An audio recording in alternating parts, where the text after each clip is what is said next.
Hello, everyone. Welcome back. This is RandoGEEK. All right, so we're going to talk about T-Mobile and Dish Network. We're going to talk about the 800 megahertz of spectrum that Dish was supposed to purchase from T-Mobile. There's been an ongoing back and forth with this spectrum. T-Mobile got access to this spectrum when it purchased Sprint when they did the merger. Part of the agreement of the merger is that the FCC required T-Mobile to sell off that 800 megahertz of spectrum to Dish Network because they wanted Dish to come in and become the fourth largest carrier, basically replace Sprint. Now, this was ideal, or this spectrum would have been ideal for a company like Dish just starting out, looking to get access to as many mobile customers as possible. Launching this 800 megahertz of spectrum under their network would have allowed them to reach a wide range of customers in rural communities, giving them access to that low band 800 megahertz of spectrum, getting that LTE out there to all non-5G communities, right? This would have been great.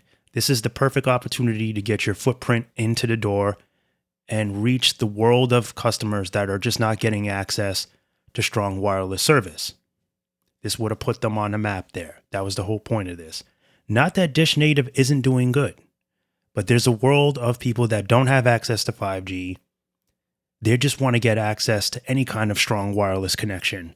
And this is where the 800 megahertz comes in, gives them, a nice boost in connectivity, and ultimately they're satisfied with that.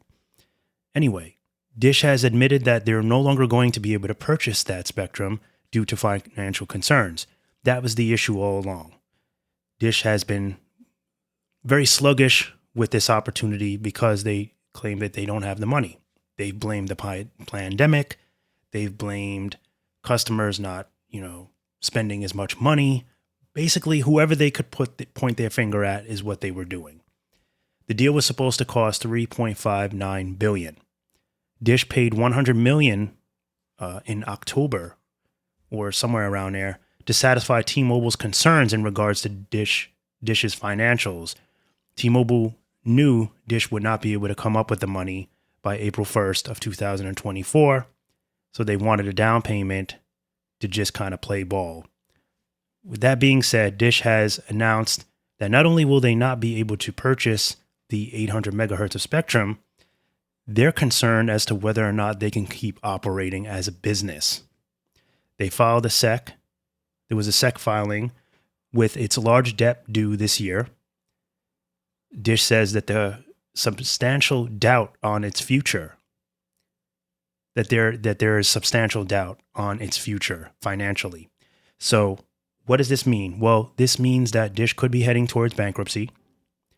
If this happens, there's going to be even further concern as to who would get access to the spectrum, right? Would T-Mobile come in and buy it? Would it be at&t? Would it be Verizon? Would it get divvied up between all carriers? I'll just say it's more likely that the last result would be the one that happens. It would be probably divvied up into all three carriers. I do not think the FCC is going to allow T-Mobile to come in and purchase all of Dish's spectrum. It would just basically brutally end the competition for wireless. It would be completely unfair given how many mergers and acquisitions T-Mobile has. Remember, they still have Mint and Ultra Mobile. That deal is still underway and it's being pushed back because there's concerns. So most likely it gets split up. Now, what happens to this 800 megahertz of spectrum though? T-Mobile will be forced to put it off for auction. And who would buy it? Would it be at&t or Verizon?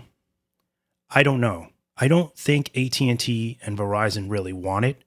They could benefit from it in rural communities that are not getting good access to 5G, where there's no 5G build-outs there yet. That would basically help at&t and Verizon reach customers that don't have very strong LTE connections out there. But I don't know if it'd be worth their investment because they have pretty solid service for the majority of customers, but they could use it. I think it would more likely be best to get into the hands of a smaller wireless company, more of like a rural, community type carrier that's within the zones, that might be the best option. There's discussions about it going to a company, Entrix and Burns and McDonnell Engineering Company. There's talks that they might be interested in it. And even if AT&T and Verizon are interested, they're saying that the FCC would, of course, have to approve it because it would give them stronger access to rural coverage. So there's a lot of ifs, ands, and buts here. We're not really sure who would get access to this.